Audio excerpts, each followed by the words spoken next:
Okay, welcome everybody. I want to start today's talk by showing you this.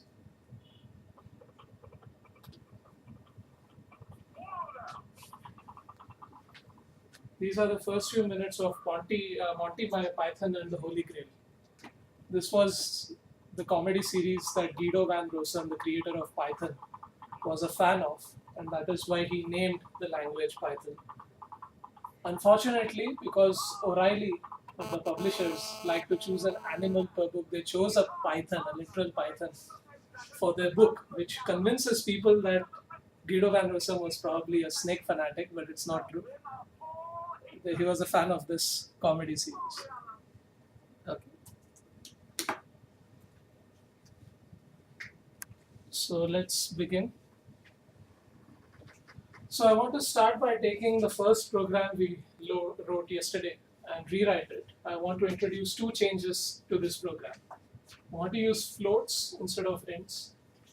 And second, I don't want to place the numbers inside the program, what we call hard coding the values of a variable. I want to give the user of the program a choice to enter some numbers.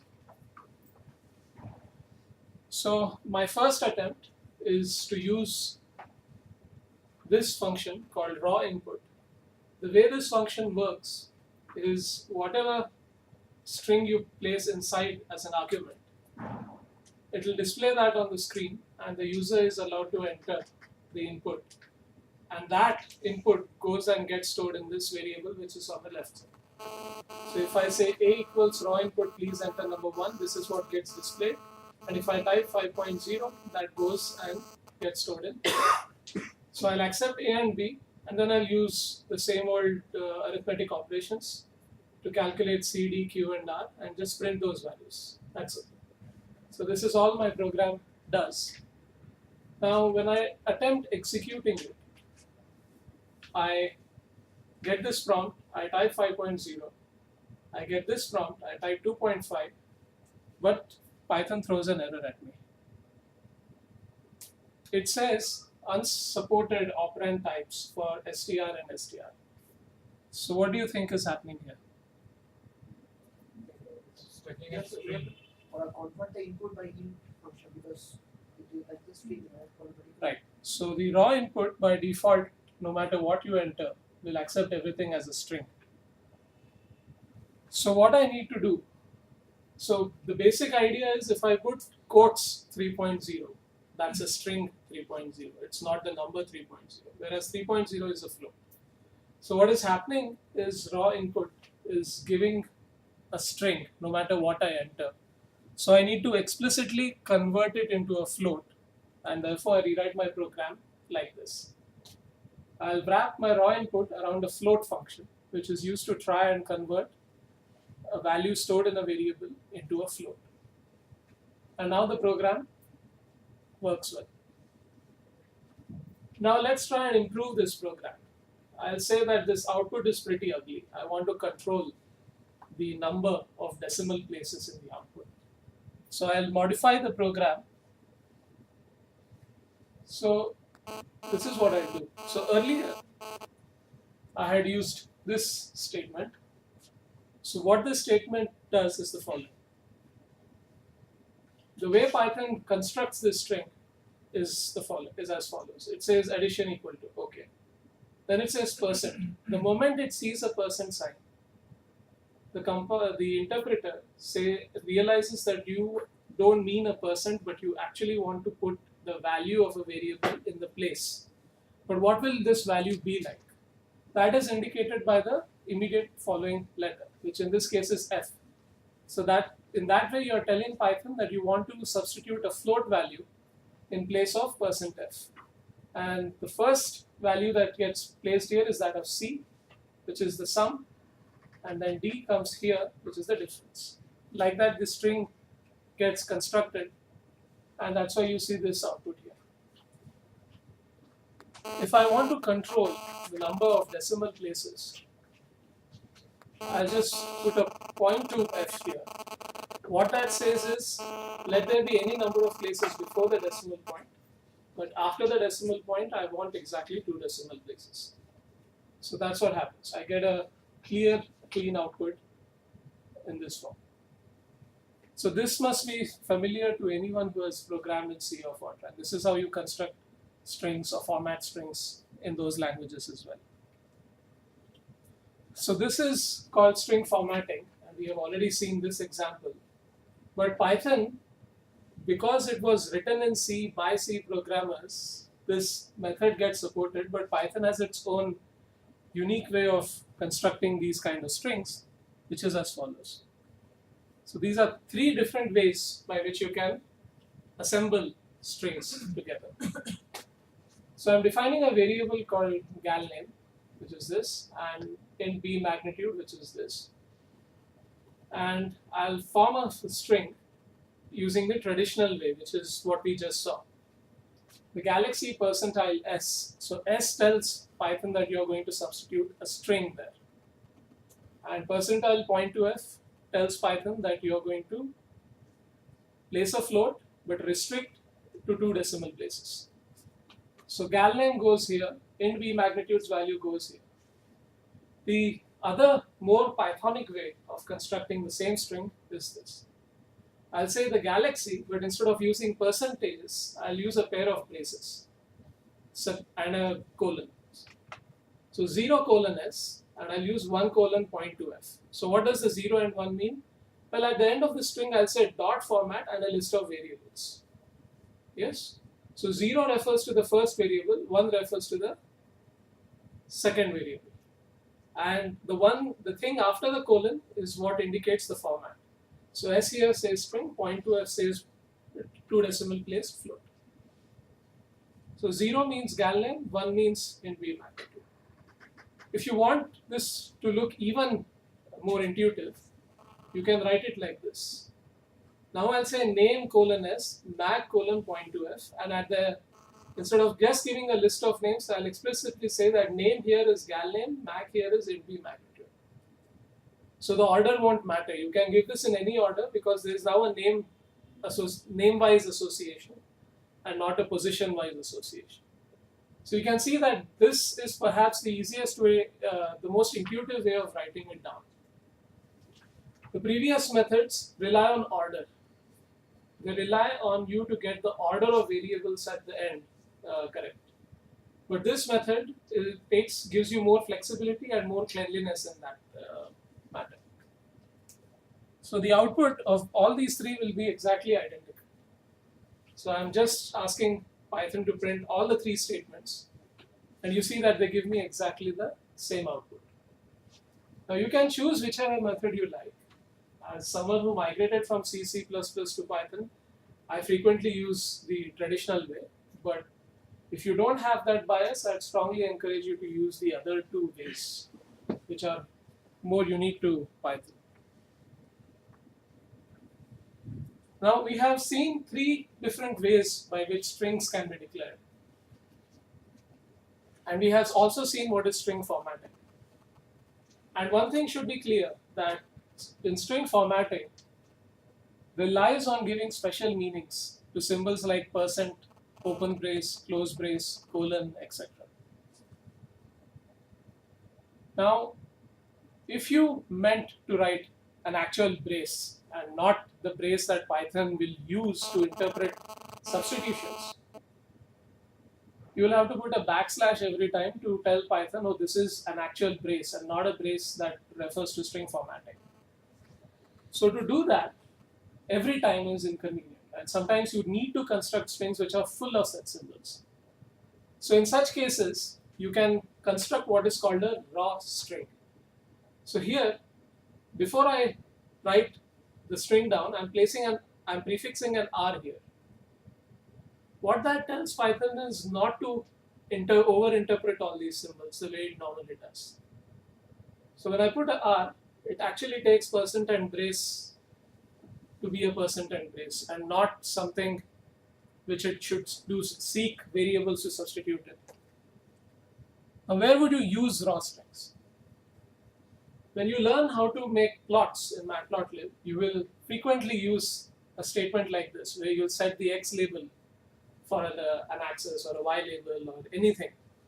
And you will frequently invoke the inbuilt LaTeX parser to define labels as mathematical symbols that LaTeX allows you to do. And you see it's full of braces and all kinds of other symbols, which Python may overinterpret and produce some funny output. So generally you would want to place an R before it so that Python doesn't get confused and will just interpret these as literal braces rather than something that is meant for formatting a string. Other examples, if you are hard coding paths in Windows which are full of forward slashes or backward slashes, or XML code or HTML code which is full of these less than, greater than symbols and which may or may not have a special meaning in that given context for Python. So generally you want to prefix an R in all these situations. Okay. So let's see how to do branching in Python, which is to evaluate a condition and then decide whether the program will execute these set of statements or those set of statements. So here I am going to display a message enter number on the screen, and whatever the user enters, I'll convert it into an int and store it num. We've seen this at work. So this is how a Python if statement is written. I'll say if followed by a condition, a colon, print, else. So if I enter 3, and since 3 mod 2 is not equal to 0, this statement gets executed and I get 3 is odd. Let's write a bigger if condition now. So let's assume that there is some function called model 1 and model 2 that are predefined. So there are no such functions called model 1 and model 2, but let's assume they are there defined by us. So here I'm going to ask the user for a model choice, and I'm then going to define some spectra. In a realistic case, this will be a complicated object that represents a spectrum and not just the number 3. So I'm going to say if model choice is 1, I want this function to be executed and I want this message to be printed. Similarly, elif, if this is 2, this should be done. If anything else, I should print this. So if I say 1, model 1 gets printed. If I had said anything other than 1 or 2, I would have got this message. Now what is it that you notice in this code apart from the syntax for if, elif, and else?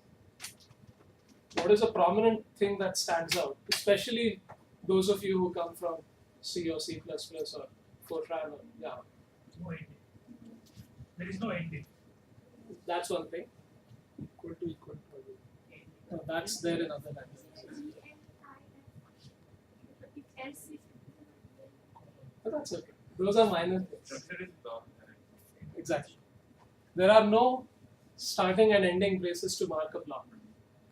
If you are writing this program in C, there would be an opening brace here and a closing brace here to mark those set of statements which belong to a block.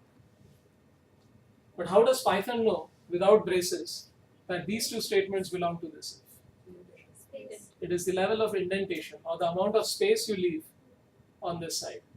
So because these two statements have exactly the same amount of space on the left side, that is, they are indented at the same level.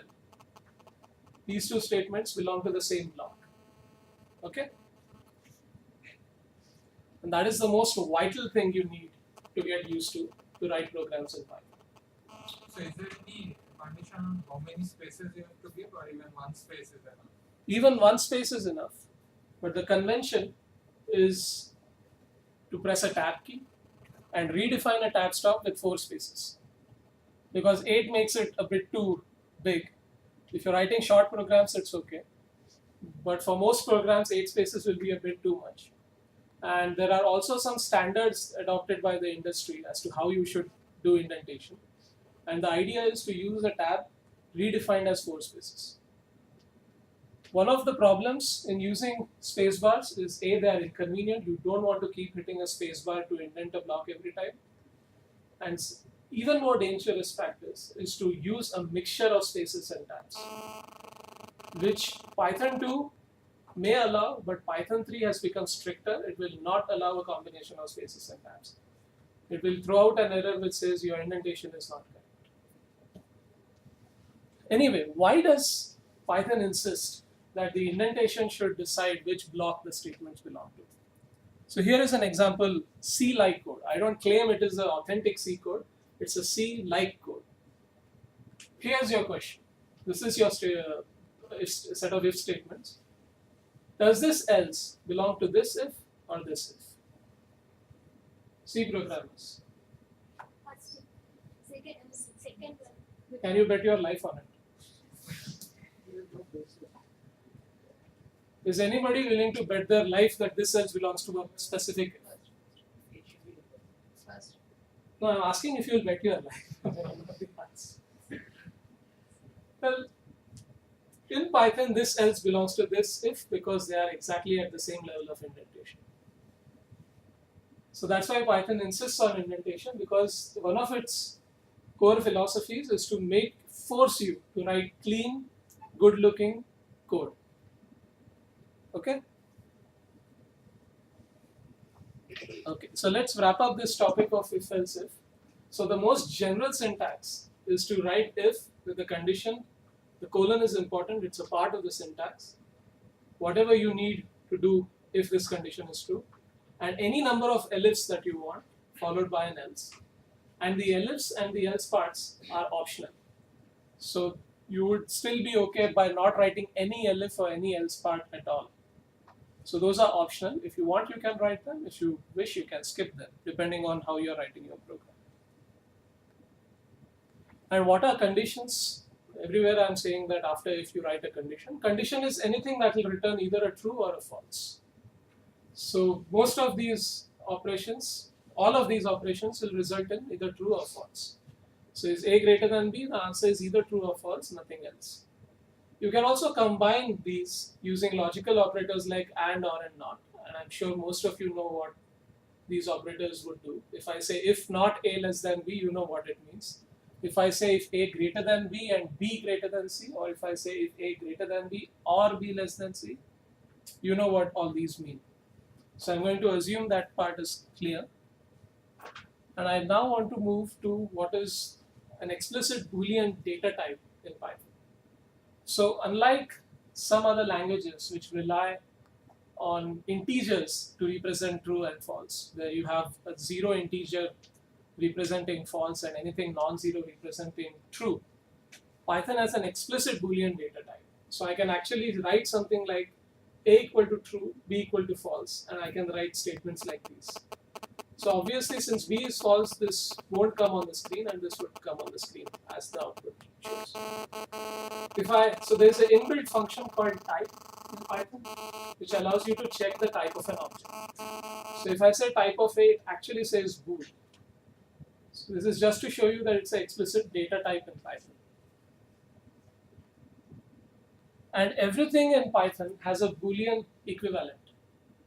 So if I say A equals 1, B equal to 0 and write this, I'll get hello. Why? Because 0 is considered as false by Python. Anything non-zero is considered as true. So if A is equivalent of saying if true.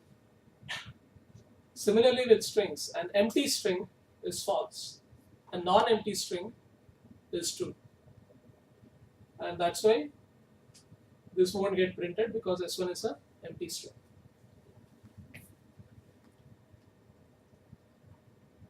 Okay. Now let's say that you wanted to write a very simple if statement. I'm going to ask if 5 is greater than 6. And depending on the outcome, either x will be 2 or x will be 3. There is a shorthand notation for writing this entire piece of code, which is this.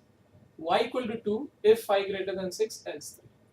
So this is just the shorthand notation for this block of code. So this is called a conditional expression, because it's an expression, not a statement. And the result is, however, conditional. It depends on whether a condition is satisfied or not.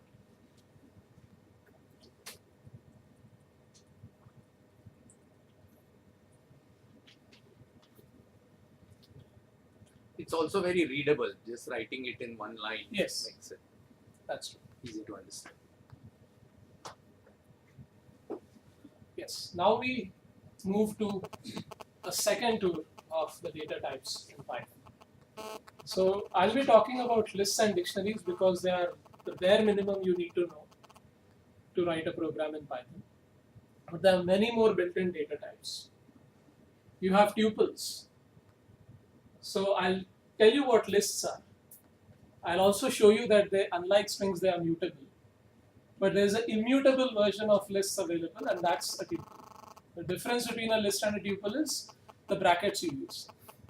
If you use small parentheses, if you use your standard parentheses, it's a tuple. If you use square brackets, it's a list, as far as syntax is concerned. You also have sets. I call them keyless dictionaries. You'll understand that also once I tell you what dictionaries are. You have complex numbers. So you can define something like a equals 2 plus 3j, and that will be a complex number 2, 3. You have fractions.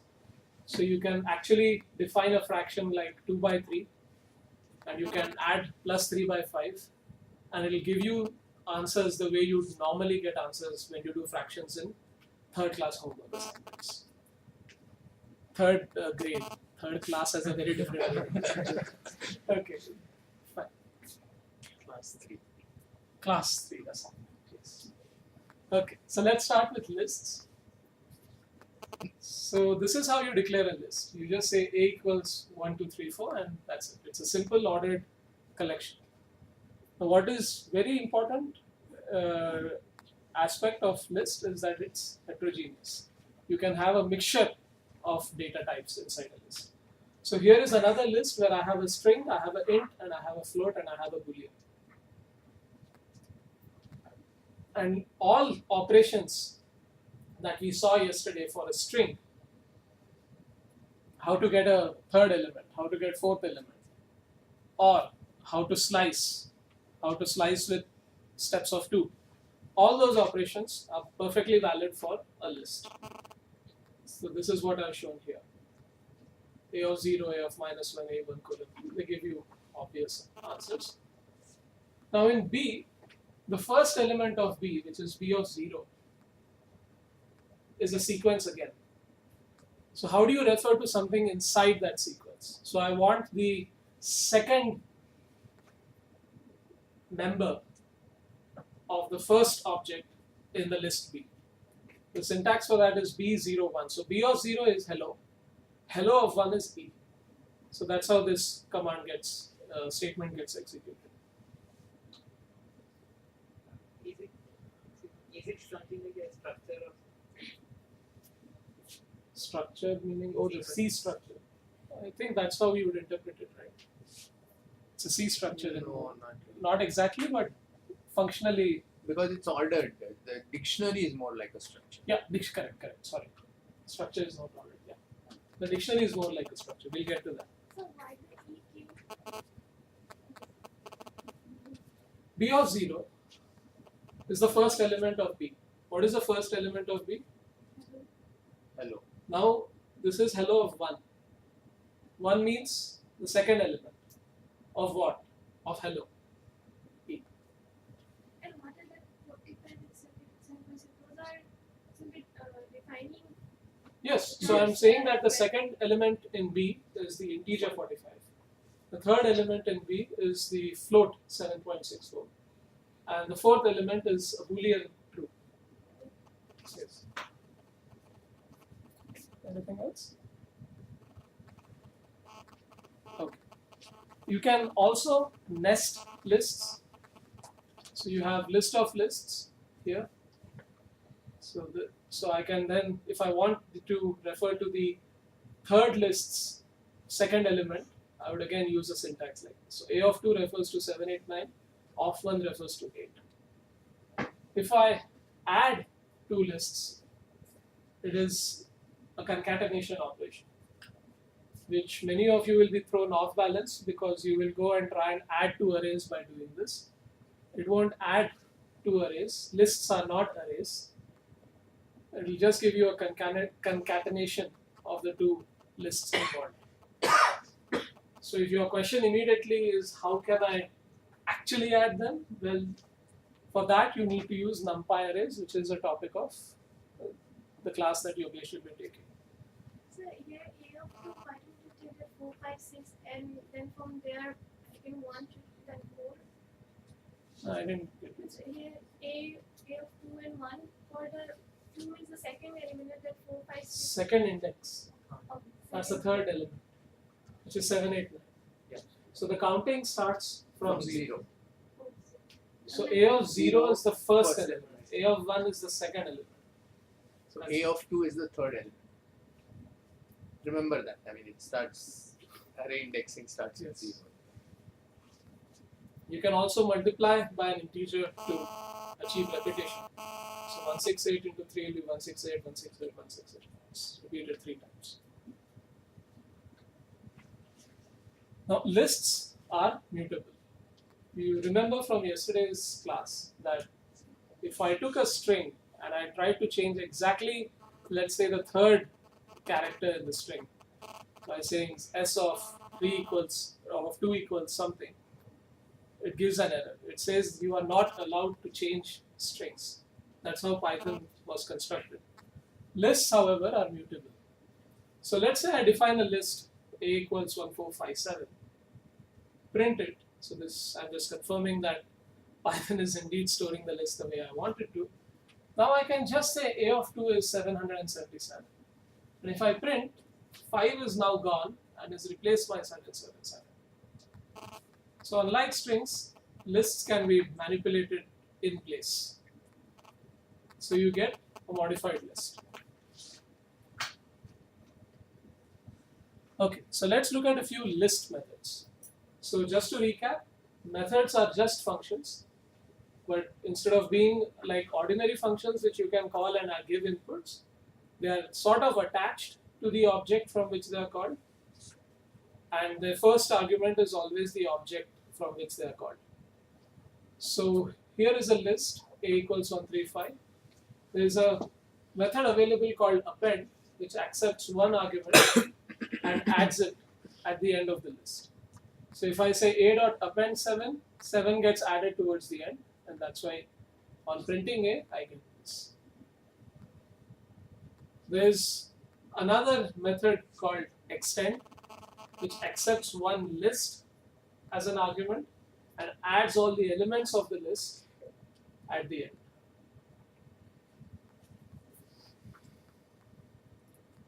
So currently our list looks something like this: 1, 3, 5, 7, 9, 11, 13.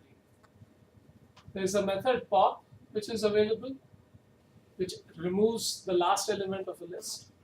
So if I say a dot pop, it removes 11. You can also execute the pop method by supplying an integer, and that causes that particular index to be eliminated. So if I say a dot pop with 2 as an argument, you see that 5 has disappeared because that was index 2 element, or the third element in the list. So in the class on Monday, we will actually be designing methods which can work like this, which can work both with and without all arguments provided. Okay, and as usual, don't forget, if you're using a standard Python shell, interactive shell, you can use this command to get a list of all methods attached to a list, provided a is a list. And again, the variables beginning with underscore are important from a developer's point of view, but from an end user's perspective, you should ignore them. The real methods start from here: append, count, extend, index, insert, pop, remove, reverse, and sort. And in IPython, it's much simpler. You just type a dot, press tab, and the list of methods appears in front of you. Type the method name, put a question mark, press enter, and you get the help on that. Or if you want help in the standard Python shell, you need to explicitly use a help command. So help of a dot sort will give you the information on the sort method. Okay. So let's discuss a slightly confusing topic. What is the implication of the fact that the list is a mutable object? Here I'm going to say L is 1, 2, 3, 4, M is L, L dot append phi, then I'll print L and M. Notice what happened? Yes. So what does that tell you about objects and variables in Python?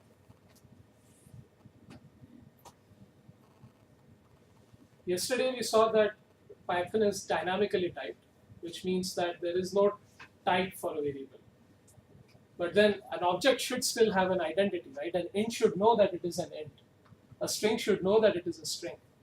So where the Python objects are stored in memory is that the data, there is a small space there in that block of memory occupied by a Python object which identifies the type.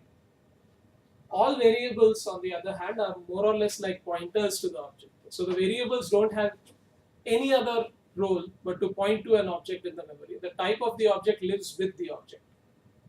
So when I said L equals 1, 2, 3, 4, what happened was that an object 1, 2, 3, 4 was created in memory. And in a list of variables maintained by Python, a variable called L was created which pointed to this object. So when I said M is equal to L pointed to this, so M is nothing but an additional pointer to the same object. So when I manipulate using L or M, it doesn't matter.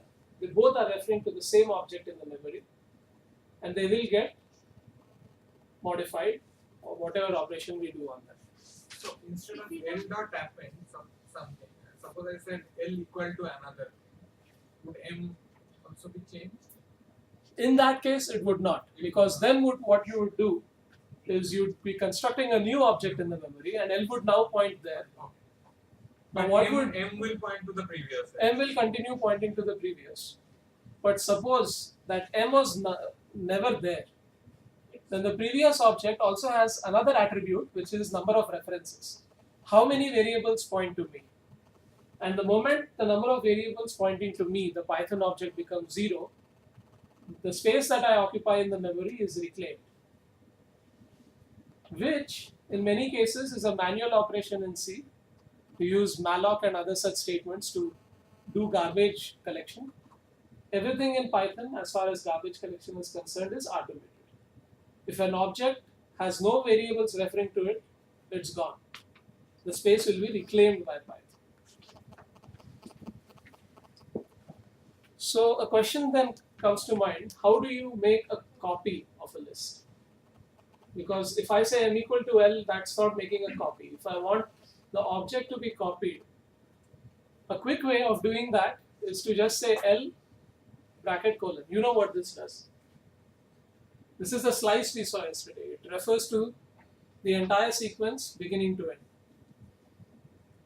So when you do this operation, L is taken as a basis to perform this operation, and a temporary new object comes in the memory. But since you are pointing that to M, M now becomes that new object. And therefore L and M are now two discrete objects. So if I say L append phi, M will remain as it is. So that's how you make copies of lists. Not by just saying M equals L, but actually saying M equals L with this bracket colon combination. There is also a module in Python called the copy module, which has two main functions called copy and deep copy. So it turns out that if you want, you may or may not want to also copy the list inside a list or a dictionary inside a list. So there is a copy to do a superficial copy. So the nested ones remain the same, and there is a deep copy in which the entire structure gets replicated. Okay. So we are now moving on to dictionaries. So if there are any questions on lists, we can pause and take them now.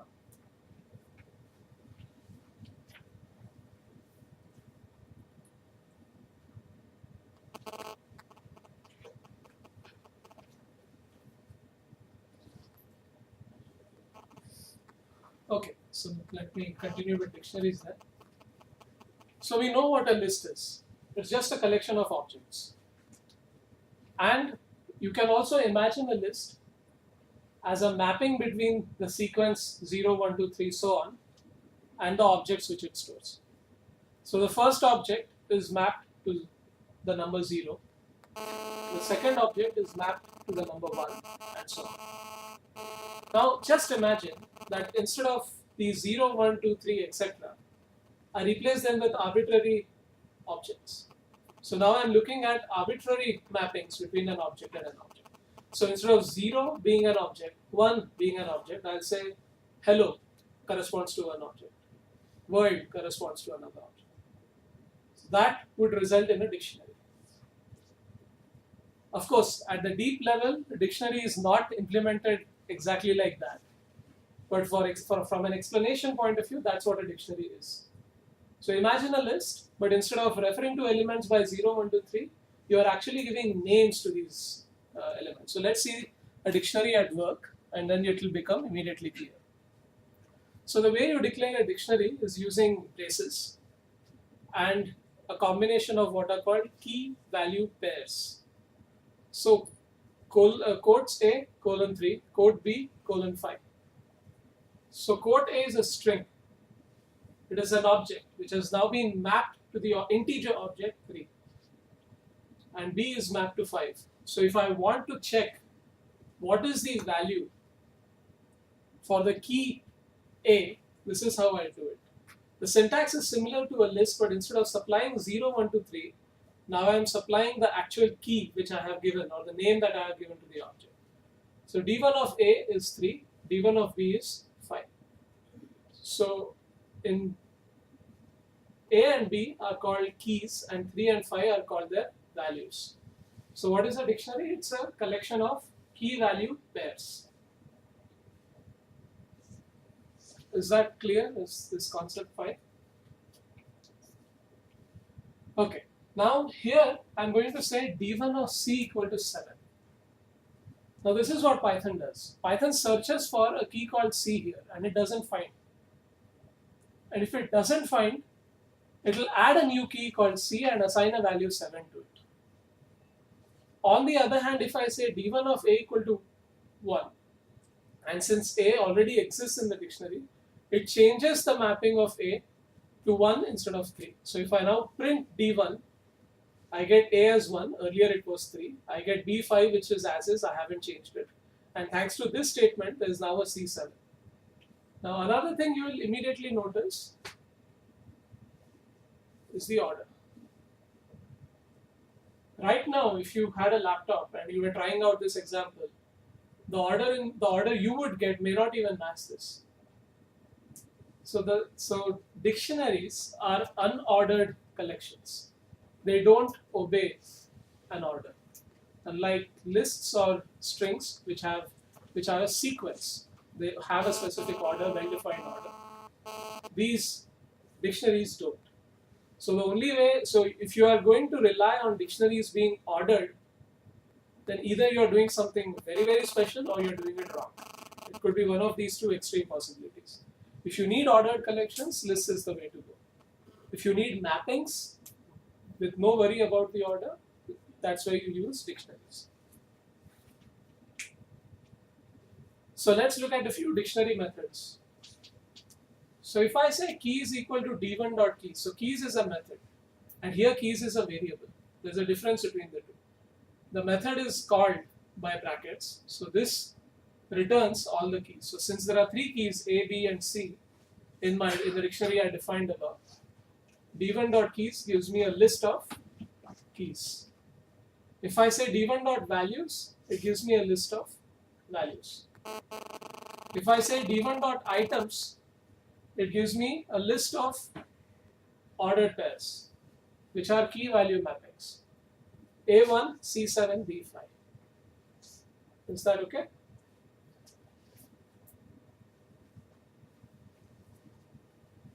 So let's see alternate ways of defining dictionaries. So this one simple method of defining a dictionary we have already seen.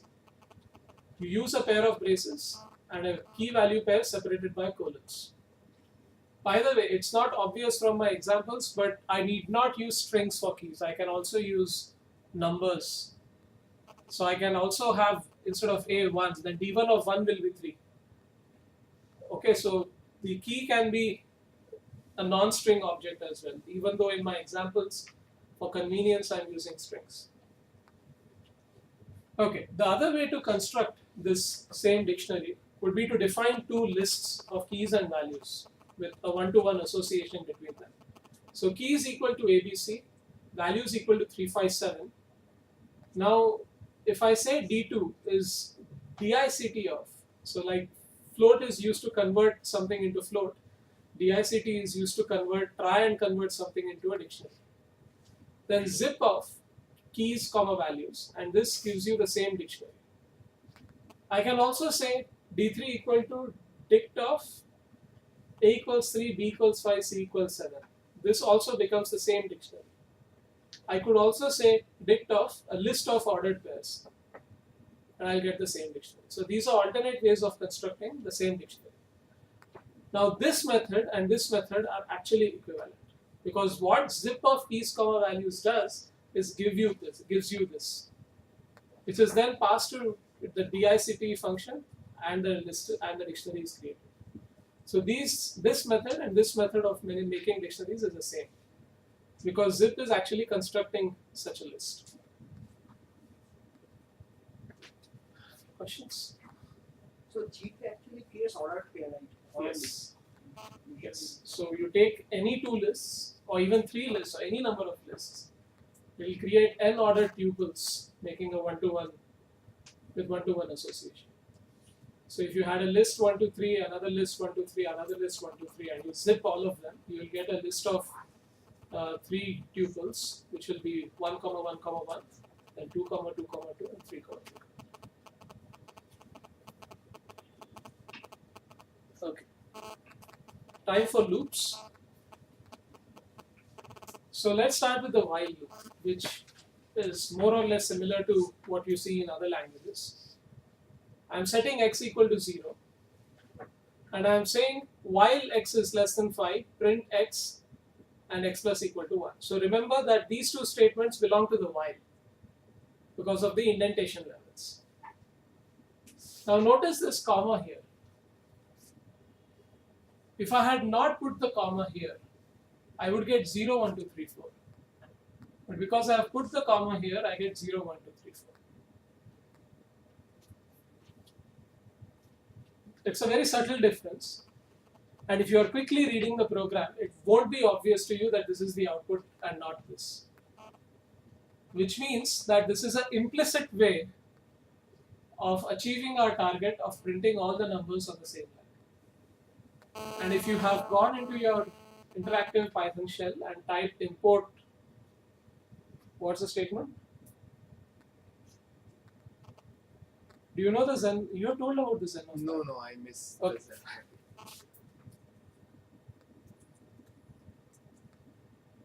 Import this. No, I never got that far. I had to stop. I ran out of time. Okay. But it's there in the PDF. So if in interactive shell, if I actually type import this, I get a poem by Tim Peters called the Zen of Python, which is basically a collection of statements that sort of drive the design of Python. And one of the statements is the second one: explicit is better than implicit. However, this is an implicit way of doing things. And that is one of the main reasons why there is no such thing called a print statement in Python 3. They got rid of it and gave you a better thing called the print function, which has well-defined arguments to tell you whether you want to put a new line at the end of every print or not, or whether you want items to be separated by spaces or commas or whatever. So Python 3's print function is far more flexible and more intuitive and clearer and explicit than the print statement of Python 3. And that's one of the reasons why the print statement was abandoned in Python 3. Anyway, let's come back to the while loop. So it's sort of obvious to most of you how this works. X is 0, 0 is less than 5, so it will print x, then x becomes x plus 1. So plus equal to 1 is equivalent of saying x equal to x plus 1. This is same as in C. In C also you say x plus equal to 1, that is as good as saying x equal to x plus 1. So this increases the value of x by 1. So it is x is now 1, 1 is less than 5. So this continues. When x becomes 5, 5 less than 5 is false. So it terminates and therefore the sequence stops at 4. So what does while do? It will keep executing your block of statements till the condition here becomes false. And it's your responsibility to make sure that at some point this condition does become false. Otherwise it goes into an infinite loop. Sir, Yes. in the previous subtraces new line, does it mean that the output if I had not given the comma, then it output come in a form where Yes, exactly.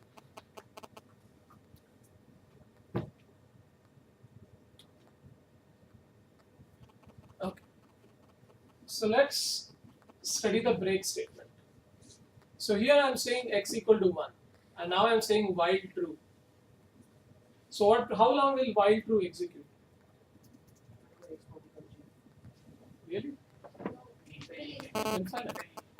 True will always remain true. It can't become false magically. So while true is designed to be an infinite loop. So we need a way of exiting the loop when something happens.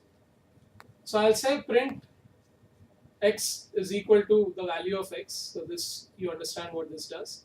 Then I'll ask the user to a question. Do you want to continue? And accept that answer as choice. If the choice is anything other than y, I will break, else I will increase the value of x by 1. So it asks, so x is equal to 1, it asks me, do you want to continue? I'll say y, so it will go back, it will increase x to 2, come back here, print the value, again ask me, again I say yes, but finally when I say q, I could have said anything else. Intuitively I say q, quit. It stops. Why? Because this condition is violated. Immediately the break statement is executed. So even though this while loop is supposed to execute to infinity, the break causes the loop to be broken intermittently and it exits. So how do you get out of a loop anytime you want? You use the break statement. Okay. Now we are moving to for loop. And where the loop ends is given by the indentation. Exactly. So all this, the print, choice, if and else, all are part of the loop. If you had accidentally shifted the else here, it would be an error. Because Python would say, oh, you've given me a else, but where is the if? Because it doesn't find the if anywhere at that level of indentation. What if you apply yes instead of y in choice?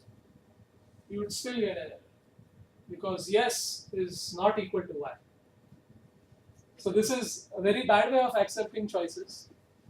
You would probably, if you want the user to flexibly give either y, capital Y, yes, yes with a capital Y and other small letters, or y yes, then what you would, get choice and then yeah, so you would have more, there's a way of doing that. I'll tell you how to do that. Is there a switch case? Switch case kind of thing. Look at the assignment.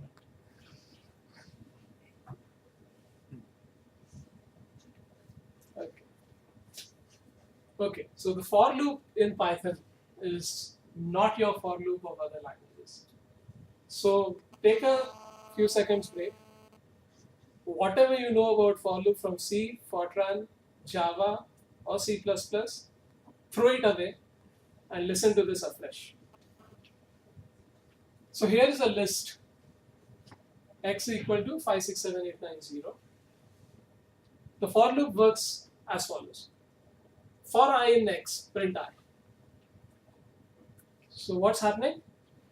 This loop will execute with the variable I going over the elements of X. So X will be I will become 5, will get printed. In the next round of iteration, it will become 6, gets printed, and so on. So unlike the for loop in C, where you have a starting variable, an ending variable, and a step size, the most general for loop in Python is designed to iterate over or loop over a list or any other collection. Let's look at a few more examples. That collection, as I said, you have to, the for loop loops over a collection or moves over a collection, that collection need not be a list, it can be any collection. So the string is also a collection of characters. So I can say for C in S print C. So in every time this loop got executed, C became one of the letters of that string in a sequence. So first loop was executed with C equal to H, then with C equal to E, and so on. So in case you're missing the good old for loop for I is equal to something, I less than something, I plus plus, the equivalent of that in Python would be this. If I say for I in the range of 2, 15, 3, print I, you get this output. So what is range 2, 15, 3 doing? It is just generating a list from 2 up to 15 but not including 15. Remember there's this convention in Python of not having the right side inclusive, and comma 3. So 2, 5, 8, 11, 14 and stop. So if you say range of 10, you get a list from 0 to 9. If you say range of 2, 10, you get a list from 2 to 9. 10 won't be included. So all that the range command is doing internally is generating a list, and this is actually iterating over a list like we saw in the previous examples. But you don't have to define a list just for the sake of a for loop. You can just invoke the range command in the for loop. Is that okay?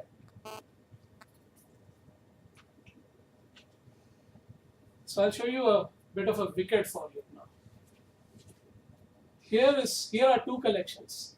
A equals 1, 2, 3, 4, 5. B is hello. We all know what the zip function does. So zip AB will give you 1H, 2E, 3L, 4L, 5O. It's a one-to-one mapping between the two collections.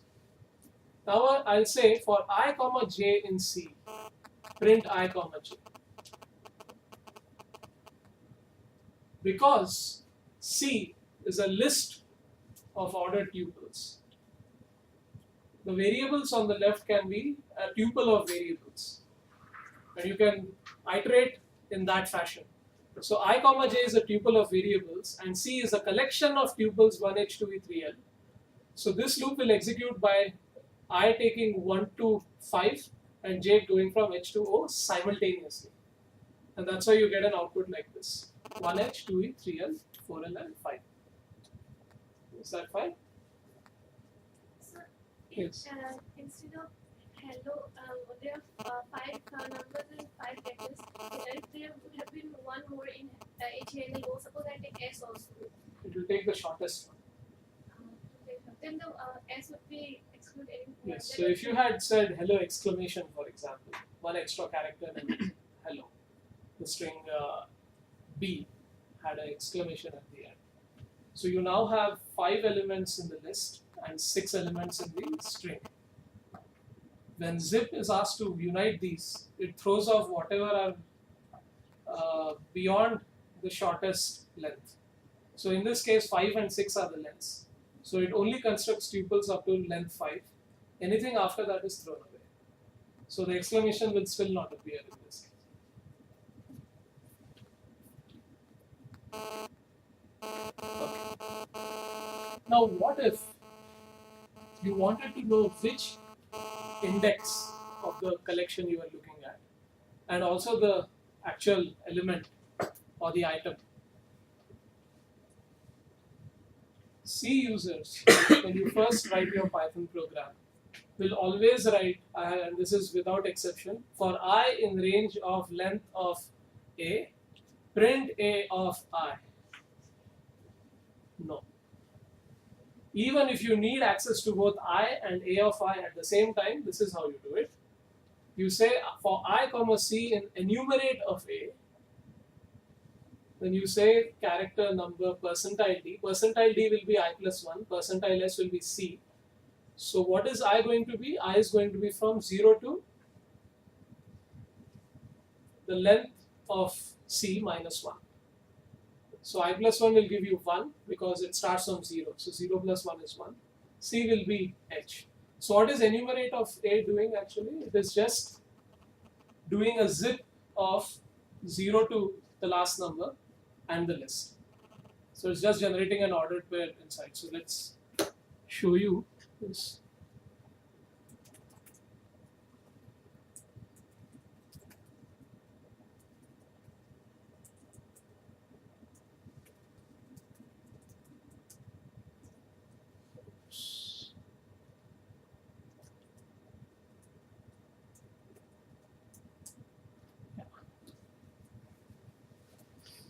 So all enumerate of A is doing is generating these ordered pairs 0, 1, 2, and whatever the elements in your list.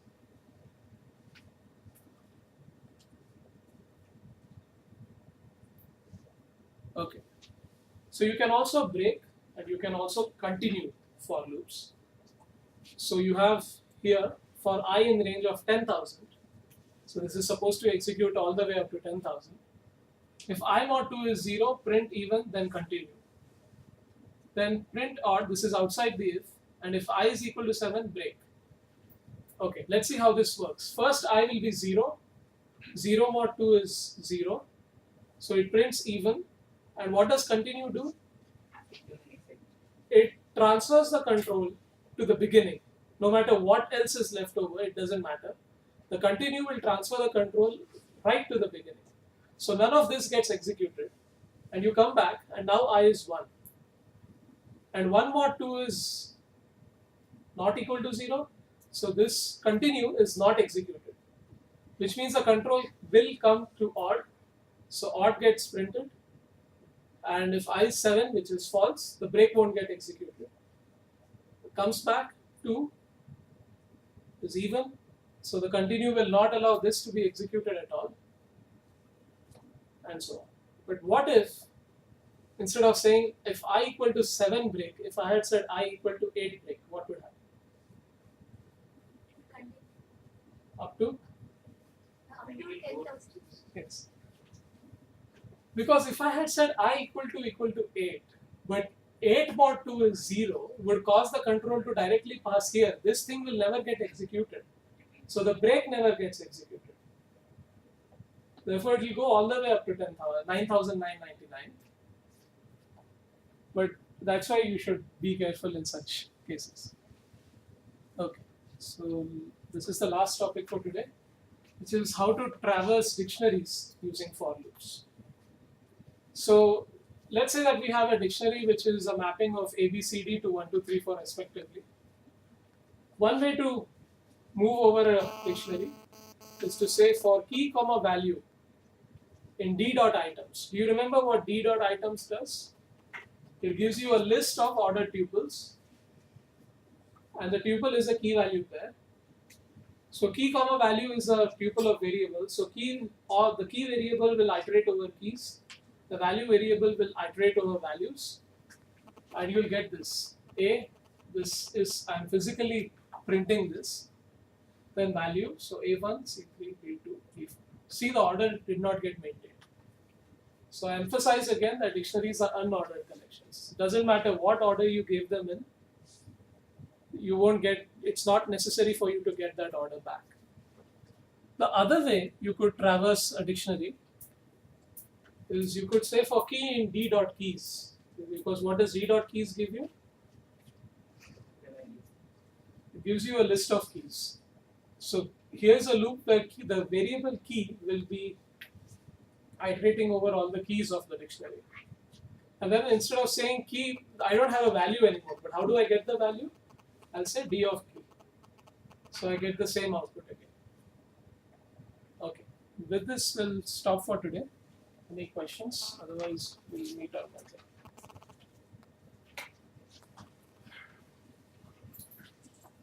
Key and values give you list of key and values separately. But words will have to be the same order on which. But there has to There will be one-to-one association between. So that That is maintained. What is not maintained is the internal order.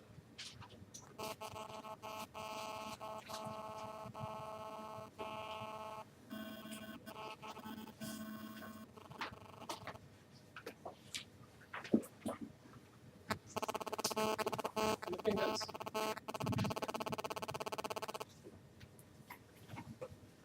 What is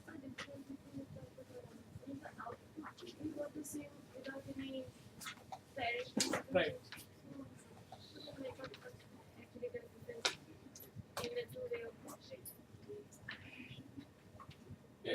It depends. So when you actually start coding, the way you write the code will dictate which of these will be more useful.